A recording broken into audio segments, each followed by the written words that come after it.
ईश्वर अच्छा ही करता है। बीरबल एक ईमानदार तथा धर्म प्रिय व्यक्ति था। वह प्रतिदिन ईश्वर की आराधना बिना नागा किया करता था।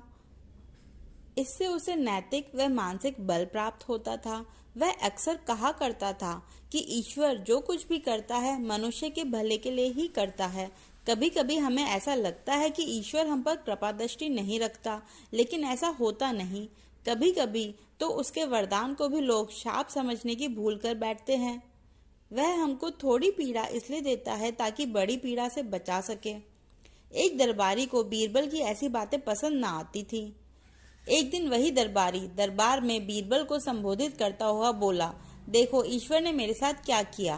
कल शाम को जब मैं जानवरों के लिए चारा काट रहा था तो अचानक मेरी छोटी उंगली कट गई। क्या अब भी तुम यही कहोगे ईश्वर ने मेरे लिए यह अच्छा किया है? कुछ देर चुप रहने के बाद बीरबल बोला, मेरा अब भी यही विश्वास है, क्योंकि ईश्वर जो कुछ भी करता है मनुष्य के भले के लिए ही करता है। सुनकर वह दरबारी नाराज हो गया कि मेरी तो उंगली कट गई और बीरबल को इसमें भी अच्छाई नजर आ रही है।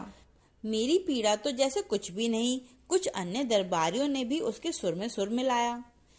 तभी बीच में हस्तक्षेप करते हुए बादशाह अकबर बोले, बीरबल हम भी अल्लाह पर भरोसा रखते हैं, लेकिन यहाँ तुम्हारी बात से सहमत नहीं। इस दरबारी के मामले में ऐसी कोई बात नहीं दिखाई देती जिसके लिए उसकी तारीफ की जाए।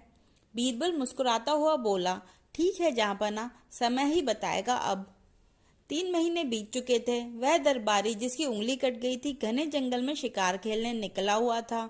एक हिरण का पीछा करते हुए वह भटक कर आदिवासियों के हाथों में जा पड़ा। वे आदिवासी अपने देवता को प्रसन्न करने के लिए मानव बलि में विश्वास रखते थे। अतः वे उस दरबारी को पकड़कर मंदिर में ले गए बलि चढ़ाने के लिए। लेकिन जब पुजारी ने उसके शरीर का निरीक्षण किया तो हाथ की एक उंगली कम पाई।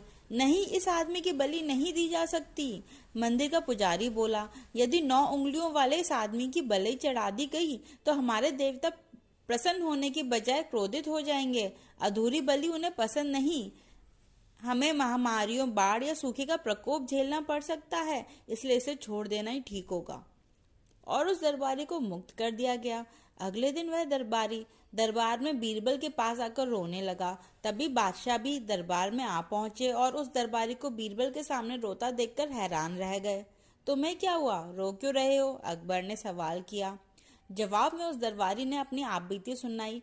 वह बोला, अब मुझे विश्वास हो गया है कि ईश्वर जो करता है मनुष्य के भले के लिए ही करता है। यदि मेरी उंगली ना कटी होती तो निश्चित ही आदिवासी मेरी बलि चढ़ा देते, इसलिए मैं रो रहा हूँ। लेकिन ये आंसू खुशी के आंसू हैं। मैं खुश हूँ क्योंकि मैं जिंदा हूँ।